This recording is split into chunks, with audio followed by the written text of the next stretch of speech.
Right now, in fertility clinics across the world, Christian couples are making life-changing decisions. Test tubes hold precious embryos. Women are offering their wombs to help others become parents. But behind closed doors, believers are tormented by one burning question. Are we playing God? Is this what the Bible actually teaches? Will God judge us for this choice? Tonight, millions of couples lie awake wondering, does using science to create life displease the Creator of all life? Is paying another woman to carry your child exploitation or love? These aren't just medical questions. They're matters of eternal consequence. Today, heaven breaks its silence. The Creator himself will speak on one of the most controversial topics dividing Christian families worldwide. Prepare your heart for truth that could change everything you believe about faith, family, and the will of God. My Lord, I really need to understand this. My wife and I have been trying to have children for 8 years. The doctors say she cannot conceive naturally and recommend IVF. But Lord, some people in my church say this is playing God, that we're interfering with your will. Others say if you wanted us to have children, we'd conceive naturally. But aren't doctors also your gift? Don't you work through medicine to heal people? There's also surrogacy. My sister offered to carry our baby. But some say this is wrong, like renting a womb, that it goes against your design for family. Lord, we've prayed for years, fasted, asked the church to pray. Nothing has happened. Are we being punished? Is childlessness your will for us? If we use IVF or surrogacy, are we sinning? Please help me understand. My child, I see the pain in your heart. I know the tears your wife has cried month after month.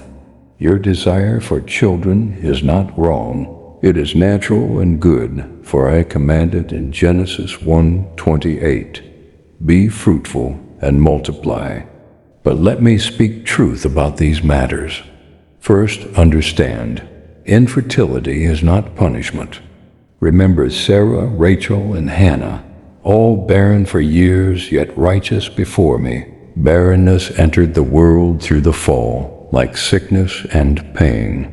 It is part of creation's brokenness that groans for redemption, as Romans 8:22 says. But Lord, if it's not punishment, why don't you just heal us? We've seen you heal cancer and blindness. Why not our infertility? Doesn't Jeremiah 32:17 say nothing is too hard for you? My child, I heal according to my will and timing, not man's demands. I am the God who healed the blind man, but also told Paul in 2 Corinthians 12:9, my grace is sufficient for you, for my power is made perfect in weakness.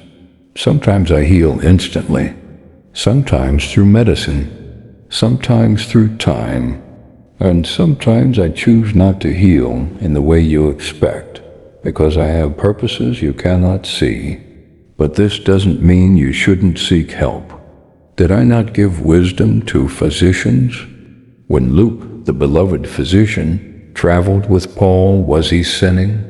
When Hezekiah was sick, did I not heal him through Isaiah's medical treatment in 2 Kings 20:7?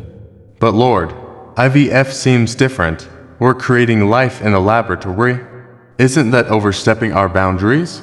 And what about embryos that don't survive? Are we responsible for those deaths?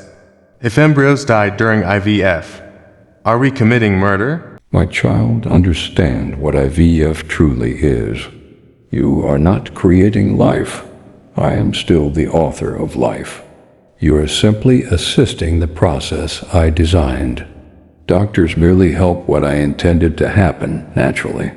Consider, when a farmer plants seeds, does he create life? No, I make the seed grow. He provides the right conditions. When doctors set a broken bone, do they create healing? No, I heal, but work through their knowledge. IVF is similar. Doctors provide conditions for life I create to begin and grow. They cannot force life, only I can. Many IVF attempts fail because ultimately I open and close the womb, as I said in 1 Samuel 1-5. But what about the embryos that don't survive? Lord, My child, life is precious from conception. David wrote in Psalm 139:13, "You formed my inward parts. You knitted me together in my mother's womb. But understand, I am sovereign over life and death. In natural conception, many embryos are lost without the mother knowing. This is the fallen world's brokenness, not sin." In IVF, wisdom says to implant only what can safely grow, not to risk the mother's life. Embryos that don't survive are not different from natural losses in my sovereignty. However, I caution against creating excessive embryos carelessly or destroying healthy ones unnecessarily. Each potential life should be treated with respect, but using IVF itself is not murder or sin. But Lord, what about surrogacy? Is it wrong for another woman to carry our child? Some say it's like prostitution, that it breaks the natural mother-child bond. My child, surrogacy is complex, but not necessarily sinful. Remember Sarah and Abraham. When Sarah was barren, she said in Genesis 16:2, "Go into my servant Hagar. It may be that I shall obtain children by her." While complications arose from jealousy, I didn't condemn the concept. I blessed Ishmael.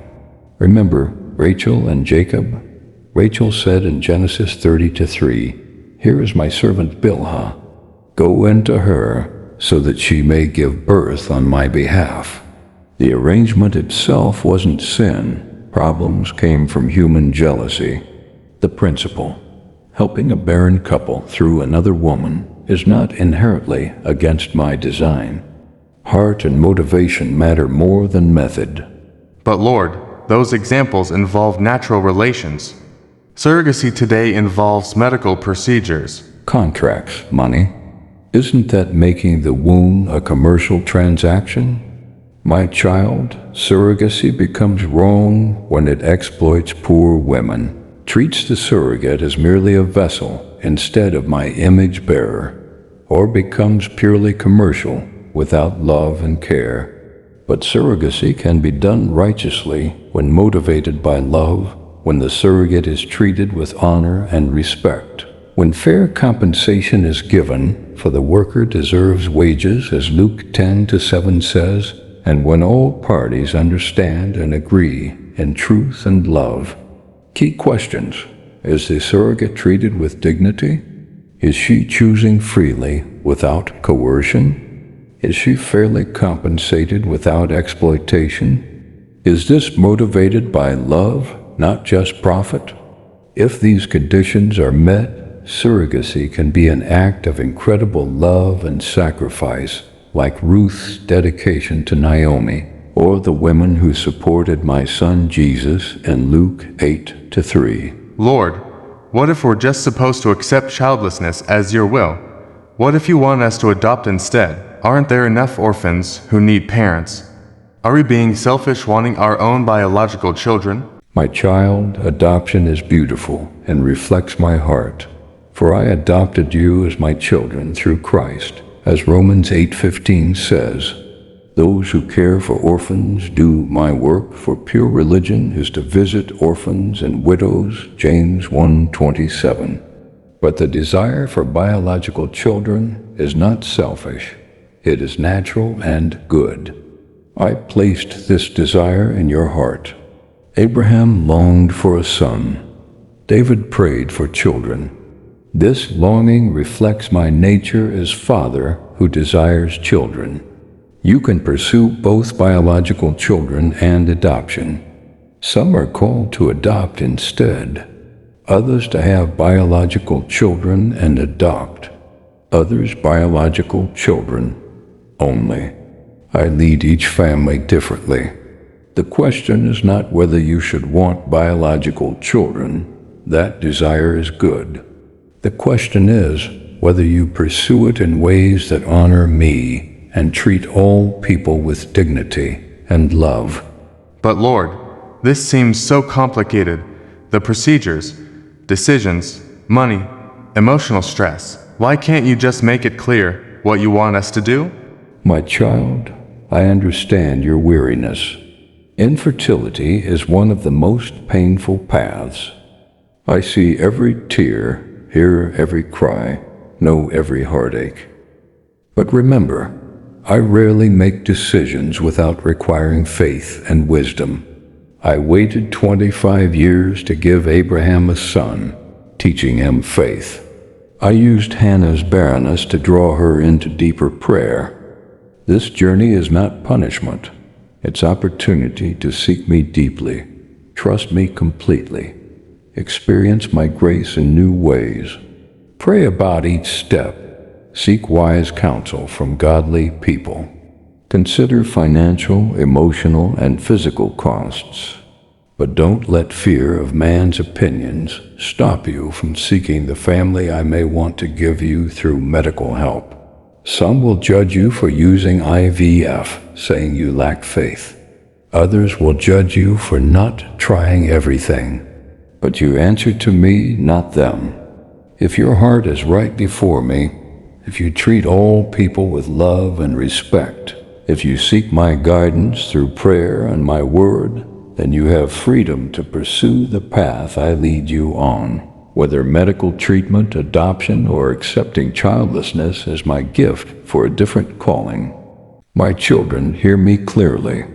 IVF and ethical surrogacy are not sins against me. They are tools, like any medical treatment, that can be used rightly or wrongly, depending on heart and motivation. Those struggling with infertility, do not let condemnation add to your pain.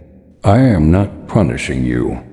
I love you deeply and see your desire for children. Those who have children easily, do not judge those seeking medical help. Show compassion. Pray for them, support them, love them through their difficult journey. Those working in fertility medicine, remember you handle precious potential lives. Work with wisdom, respect, and care. My desire is for families blessed with children who are loved and wanted. Whether children come naturally, through medical assistance or adoption, they are all gifts from my hand. Remember, your identity is not in your ability to have children. It is in being my beloved child. Hannah found peace not when she had Samuel, but when she surrendered to me and said, "My heart exalts in the Lord," 1 Samuel 2:1. Trust me with your family planning.